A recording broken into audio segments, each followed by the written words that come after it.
From CBS News Bay Area, this is the Afternoon Edition. And right now on the Afternoon Edition, we're cooling off ahead of the 4th of July holiday. A look at our Bay Area weather for the week ahead. Good afternoon, I'm Ryan Yamamoto. We were sweating it out in the East Bay over the weekend. Triple-digit temperatures in some spots, but now it's a little bit more comfortable all around the Bay Area. Here's First Alert meteorologist Darren Peck. All right, daytime highs today are much cooler than they were over the weekend. We're getting everybody back down to average, which means low 90s for those warmest inland East Bay communities. 87 in San Jose today. It'll be 73 in Oakland. We take a look ahead to the marine layer wanting to build back in again in the overnight hours. And that means as we get to the 4th of July, we likely will have some clouds obscuring the view for fireworks over the city. But if you're inland, it's going to stay clear. 7-day forecast shows us a subtle cooling trend from here through the next 7 days. Well, a busy scene and investigation near San Leandro today after a young man was shot and killed by a sheriff's deputy overnight. This happened on 163rd Avenue. Authorities say the shooting followed a pursuit of a suspected stolen car on 580 and then an altercation with a CHP officer. 2 other people are now in custody. In Contra Costa County, a police chase ended with a fiery crash and 2 arrests. It happened around 1:30 Sunday morning. A stolen Nissan Frontier was seen speeding away from CHP. That truck became damaged, and sparks from it caused a fire. It crashed up the San Marcos Boulevard off-ramp. No one was hurt. And a number of new laws just went into effect in California on July 1st. Some work towards strengthening the rights of victims of gun violence. Others target retail theft rings. Devin Feely explains. The most ambitious of the new laws, authored by Assemblyman Phil Ting, enables victims of gun violence to sue gun manufacturers or stores if they didn't follow California law, for example, by not performing a background check and selling a gun to someone who otherwise would not be eligible to buy one. What we need to do is make sure that the law is there to fight for ordinary people against these gun manufacturers who really have taken no responsibility for putting all these weapons of mass destruction on our streets. The new law is patterned after similar legislation in New York and is likely to face legal challenges by gun rights advocates. But Assemblymember Ting says he's confident it will stand up to legal scrutiny. This has been held up in court. In fact, this law is based on different court proceedings, which really says that states had the right to hold gun manufacturers liable.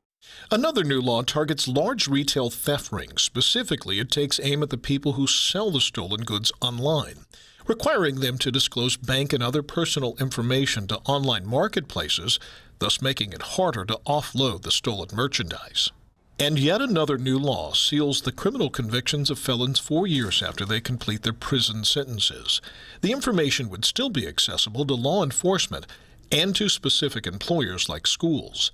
Ting says he believes the new gun law will bring much-needed accountability. Too often, these guns get in the hands of the wrong people. And really, this is about the victims of when those guns get into those hands, the victims saying, hey, gun manufacturers, we want to hold you responsible. And one gun advocacy group is already suing the state over the new law, calling it unconstitutional. The National Shooting Sports Foundation claims the governor signed the law in defiance of a decision made by the U.S. Supreme Court, which lifted most state laws on carrying guns in public. Alameda County firefighters and law enforcement came together in Newark today, one of the few cities that allows safe and sane fireworks. They're urging their community to prevent dangerous incidents tomorrow. We want you to be safe, but we want you to follow the rules. We want you to be responsible because we don't want your enjoyment to be the next person's loss. Safe and sane fireworks are not airborne, but they can still be dangerous. Chief West says the extreme rain this winter fueled rapid vegetation growth, which has since dried out and can now fuel fires. The other cities that do allow safe and sane fireworks include Dublin, Union City, San Bruno, and Pacifica. And safety is a big message from fire agencies all across the Bay Area. Our Betty Yu spoke to people who are hoping their neighbors will listen and celebrate responsibly. It's a 4th of July tradition for the Ubi family to take in a show or buy fireworks to light up in the street.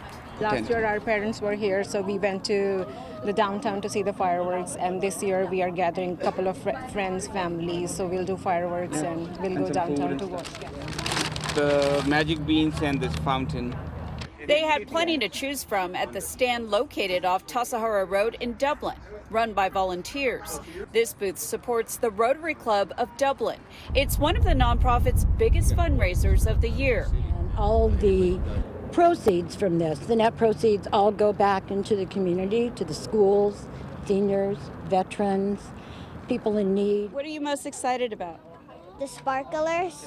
Fireworks range anywhere from about $1.50 to $800. We have fireworks for every budget, every type of family. Some people like no noise, some people like a lot of noise, then some people prefer color. Butte County CAL FIRE shared this video of how quickly a safe and sane firework can ignite dry vegetation, especially during elevated fire conditions. ConFire also wants to remind residents that fireworks are banned in Contra Costa County. We had a fire this afternoon in Hercules that expanded to about 3 acres before it was contained. That was attributed to illegal fireworks. We have fires every year up to the 4th, for several weeks leading up to the 4th, and even sometimes for weeks after the 4th. This is a real ignition problem. Captain George Lang cautioned that even safe and sane fireworks can cause distress to family members with PTSD, young children, and pets. The Ubies said for them, the 4th is a holiday that brings back a sense of nostalgia.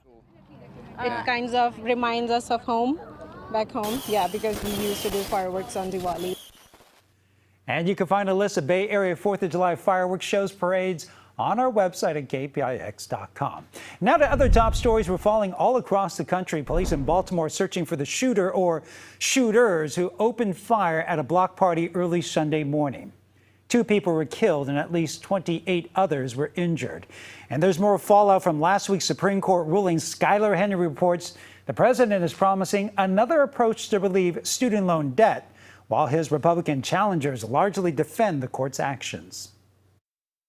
These are the types of rulings that signal a dangerous creep towards authoritarianism. Cancel student debt! Progressives taking aim at the Supreme Court on Sunday and calling for the Biden administration to forgive some student loans and freeze interest payments. When people out there are saying that they are relying on this, we should at least pause it until that is forgiven. Just hours after the Supreme Court struck down his student loan forgiveness program proposed under pandemic emergency powers, the president vowed to take action by using the Higher Education Act. This new path is legally sound. It's going to take longer, but in my view, it's the best path that remains to providing for as many borrowers as possible with debt relief. Borrowers like Rob Novickas, who owes roughly $50,000 in student loan debt. It's frustrating. You know, I have my daughter, we have a mortgage, credit card debt.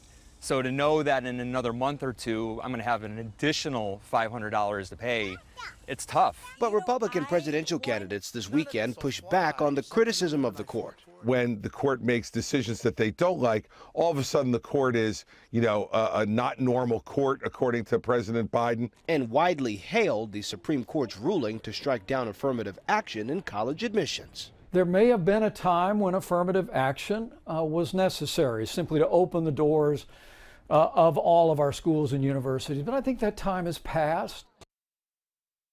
And in another 6-3 ruling on Friday, the Supreme Court sided with a Christian graphic artist in Colorado who opposes making custom wedding websites for same-sex couples. That ruling seen as a blow to LGBTQ+ protections.